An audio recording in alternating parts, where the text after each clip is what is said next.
देखिए, कांग्रेस पार्टी को साफ करना चाहिए था। मेरा मानना यह है कि अगर आपको सीट नहीं देनी थी तो समाजवादियों से बात नहीं करनी चाहिए थी। आपको पहला ही कदम ये उठा लेना चाहिए था कि आप अपना संगठन और अपनी पार्टी के हिसाब से लड़िए, और जो सहयोग चाहते वो बता देते तो शायद समाजवादी पार्टी सहयोग करती और खड़ी रहती। लेकिन उन्होंने कोई जानकारी नहीं दी, न कोई समाजवादी पार्टी को इस लायक समझा उन्होंने।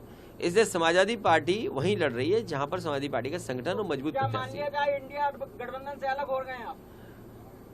इंडिया गठबंधन अब मुझे पता लगा मध्य प्रदेश के बाद भारत के चुनाव के लिए है, इंडिया के चुनाव के लिए है, देश के चुनाव के लिए है। तो देश का चुनाव आएगा तब बात की जाएगी, और जिसको सीट चाहिए होगी या जिस पे बातचीत होगी वो अलग प्लेटफॉर्म है। लेकिन ये सवाल ये है, क्रेडिबिलिटी का है कि अगर कांग्रेस इसी तरह का व्यवहार करेगी तो कौन उनके साथ खड़ा होगा।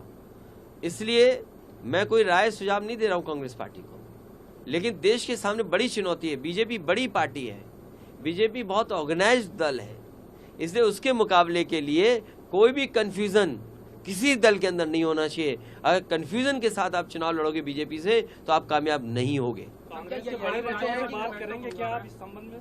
अब हम तो किसी से बात नहीं कर रहे, हम तो आपसे बात करेंगे। सर, क्या यही वजह है कि कांग्रेस का हर आदमी अब आलोचना कर रहा है, चाहे तेलंगाना हो वहाँ पे भी लोग विरोध कर रहे हैं, और सभी लोग अब कांग्रेस का खुल के विरोध कर। तेलंगाना में भी अभी देखा गया, असदुद्दीन ओवैसी ने भी सबने कहा कि बी पार्टी बता दिया है बीजेपी को। नहीं तो वो तो आप जानकारी कर लें कि बीजेपी को हराने के लिए सवाल बीजेपी का नहीं है, सवाल है कि संविधान कैसे बचेगा।